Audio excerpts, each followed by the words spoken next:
Maria Chen pressed her small nose against the rain-streaked window of the corner bodega, watching her father stack canned goods with the same meticulous care he brought to everything in their tiny world. At 7 years old, she understood 3 things with absolute clarity. Her papa worked harder than anyone she knew. Their apartment was getting smaller as she grew bigger, and words, beautiful, magical words in any language, were the only treasures that cost nothing at all. "Papa, you missed one," she called out in English, then repeated it in Spanish for Mrs. Rodriguez, in Mandarin for Mr. Wong, and in Korean for the Kim family who'd just walked in. 4 languages before 9 a.m. on a Tuesday. By noon, she'd cycle through Arabic with the Nazari, family, and French with Madame Dubois from the bakery next door. Portuguese came out when she helped translate for the Brazilian cleaning crew in their building. Thomas Chen looked at his daughter with that mixture of pride and heartbreak that single fathers know too well. 3 years since cancer had taken his wife, Sarah. 3 years of working double shifts at Global Reach Industries, a janitorial position that paid just enough to keep them in their 1-bedroom apartment in Queens. 3 years of watching his daughter raise herself in the margins of his exhaustion, learning languages from their neighbors, because she was too curious and too kind to let anyone feel unheard. "How was school, treasure?" he asked that evening, his knees aching as he finally sat down at their small kitchen table. "Mrs. Patterson says I should skip a grade," Maria said, not looking up from her homework. She didn't mention that she'd also spent lunch period helping the new Ukrainian student fill out forms, or that she'd stayed after school to read to the kindergarteners in 3 different languages. These weren't accomplishments to her. They were just Tuesday. Thomas closed his eyes. Skipping a grade meant new books they couldn't afford. It meant his brilliant daughter pulling even further ahead into a future he could barely afford to imagine, let alone fund. "We'll see, sweetheart," he said, which they both knew meant no. That night, like every night, Maria fell asleep to the sound of her father studying at the kitchen table. He was taking online courses, business management, logistics, anything that might lift them up a rung or 2 on the ladder. She dreamed in a rainbow of languages, each one a different color in her mind. She had no way of knowing that in a glass tower in Manhattan, just 12 miles and a million worlds away, her father's entire future was about to walk through his door. James Whitmore III hadn't slept in 36 hours. The CEO of Global Reach Industries stood in his corner office, watching the sun rise over a city that suddenly felt hostile. $50 million. That's what the Nakamoto-Petrov deal was worth. A joint venture with Japanese manufacturing and Russian distribution that would expand his company into markets he'd spent 5 years cultivating, and it was falling apart. "The translator is in the hospital," his assistant Rebecca said, her voice tight with panic. "Emergency appendectomy. The Nakamoto delegation arrives in 6 hours. The Petrov team is already here, and nobody, and I mean nobody, speaks both Japanese and Russian at the native level we need."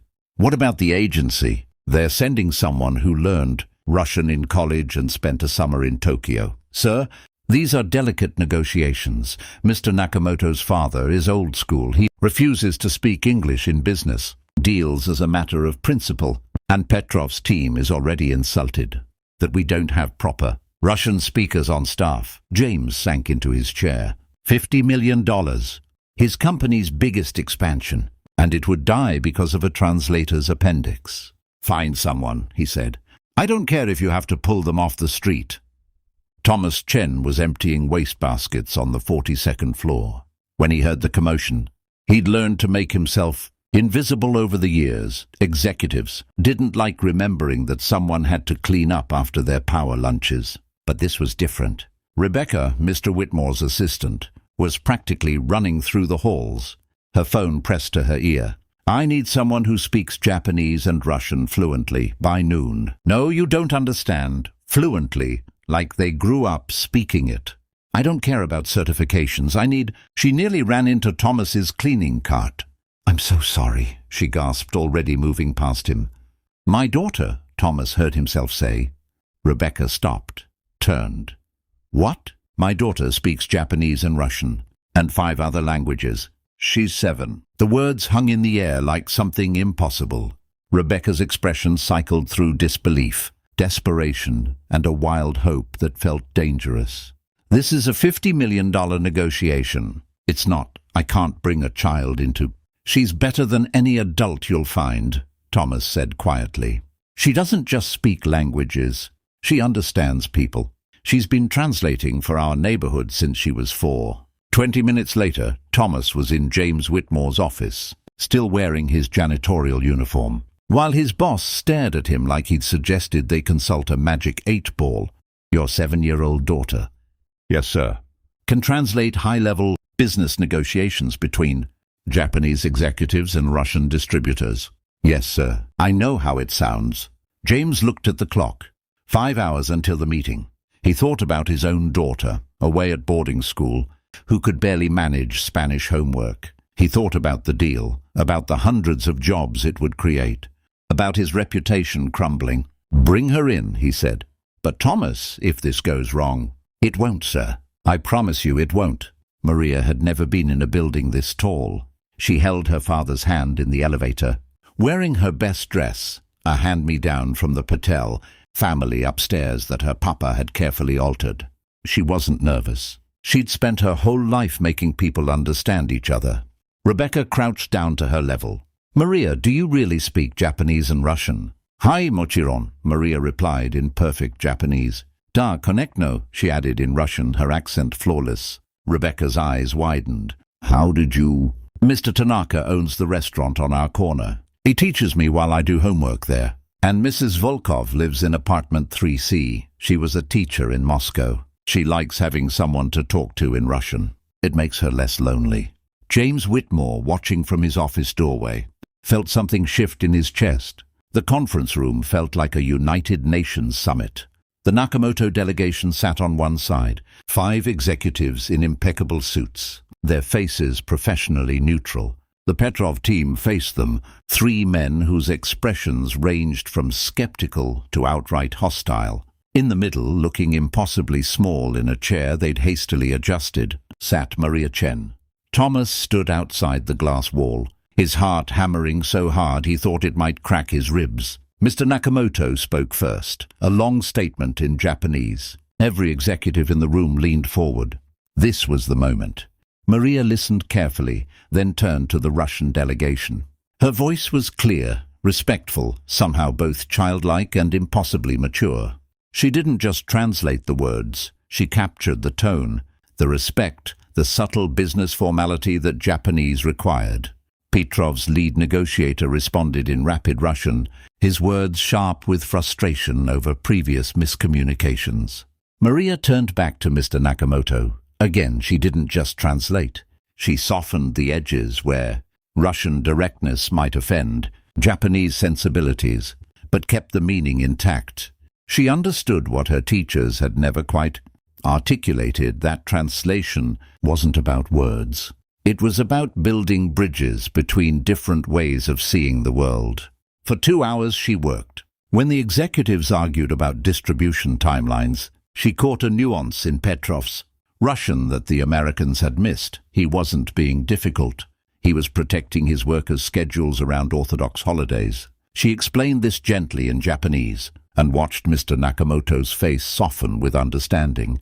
When Nakamoto's team raised concerns about quality control, she translated their very specific technical terminology into Russian, then noticed Petrov's confusion. In English, she quietly asked James's production manager a clarifying question, then explained the manufacturing process in both languages, until everyone understood. She asked for water once, said, "Excuse me," in 3 languages when she needed a bathroom break. Otherwise, she was a conduit of understanding between 3 cultures, 3 business philosophies, 3 groups of men who'd nearly walked away from each other. When Mr. Nakamoto finally stood and bowed, Maria instinctively bowed back, at exactly the right angle for a child, addressing an honored elder. He smiled for the first time all day. "Anata no musume wa subarashi," he said to James, who didn't understand. Maria translated, "He says your daughter is wonderful." She paused, then added, "But sir, Mr. Chen is my papa. He works on the cleaning crew."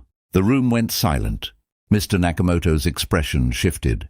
He turned to Thomas, visible through the glass wall in his janitorial uniform, and bowed deeply. Then he spoke in careful English, his first English of the entire meeting. "A man who raises such a daughter is worth more than buildings full of executives. You honor your company by your presence, Mr. Chen."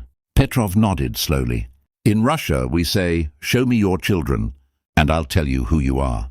Mr. Whitmore, you have this man working as janitor while his daughter saves your deal. This is not good business." Maria looked between them all, not quite understanding what was happening but sensing the shift in the room. James Whitmore felt something he hadn't felt in years of business. Negotiations, genuine shame. He looked at Thomas through the glass, this man who'd been invisible to him for 3 years, who'd worked double shifts and raised a miracle of a daughter in the margins of exhaustion. "Gentlemen," James said slowly, "I think we need to revise more than just this distribution agreement." The deal closed. $50 million, signed and sealed. But as the delegations filed out, all of them stopped to thank Maria. Mr. Nakamoto gave her a small origami crane. Petrov's team left her a nesting doll that had belonged to one negotiator's grandmother. "For the bridge builder," Petrov said in Russian, and Maria understood it was the highest compliment he knew. When the room finally cleared, James asked Thomas and Maria to stay. "I've been thinking about expansion," James said, pulling up a chair to sit at Maria's eye level. "We're going to need a real international division. Someone to head our cultural liaison program." He looked at Thomas. "It's a director position. Salary starting at $150,000, full benefits, and a company scholarship fund for your daughter's education." Thomas couldn't speak. Maria squeezed his hand. "But sir," Thomas finally managed, "I don't have the qualifications for—" "You raised a daughter who speaks 7 languages while working 2 jobs. You taught her kindness so deep she spends her lunch periods helping other kids feel less alone. You built something remarkable with no resources and no recognition." James's voice was rough. "If you can do that, you can learn anything else we need to teach you." Maria tugged her father's sleeve. "Papa, say yes." That night, in their tiny apartment that suddenly didn't feel quite so small, Thomas tucked his daughter into bed. "You know what you did today, treasure? I helped people understand each other. You did more than that. You showed everyone that the most valuable things can't be measured in corner offices or salaries. You showed them that paying attention to people, really, listening, matters, more than any business degree." Maria yawned. "Mr. Nakamoto told me something in Japanese just for me." "What did he say?" "He said that in Japan, they believe some people are born to build bridges between worlds. He said I was one of them." She paused. "Papa, what did you build?" Thomas felt tears on his face. "I built you, sweetheart, and you're the most important thing I'll ever build." 6 months later, Thomas Chen stood in his new office, still not quite believing it was real, and watched Maria down in the company courtyard. James Whitmore had created a community language program open to employees' kids and neighborhood children. Maria was teaching her 3rd class of the day, helping a Syrian refugee child sound out English words while explaining Arabic. Grammar to 2 curious executives' daughters. Building bridges. That's what she'd always done. His phone buzzed. A message from Mr. Nakamoto, who'd become something between a mentor and a friend. "Your daughter reminds us why we do business, to connect people, not just move money. Thank you for sharing her gift." Thomas looked around his office at the pictures Maria had drawn, taped to his walls. 7 of them, 1 in each language she spoke, all saying the same thing. "Papa, I'm proud of you." He'd spent 3 years thinking he was failing her, that love and hard work weren't enough in a world that valued credentials and connections. But Maria had never needed him to be more than what he was. She just needed him to see what she'd always known, that the richest gifts are the ones we give to each other, language by language, kindness by kindness, bridge by bridge. In the end, she hadn't just saved a $50 million deal. She'd saved him from believing that worth could be measured in corner offices. She'd shown a room full of powerful people that real power lies in understanding. in listening, in building connections across every divide. And she'd done it all before she turned 8, in a hand-me-down dress, with nothing but the languages of love her papa had taught her in a one-bedroom apartment in Queens. Some bridges span rivers, some span oceans. The ones Maria built spanned the distance between human hearts. And those, her papa finally understood, were the bridges that really mattered.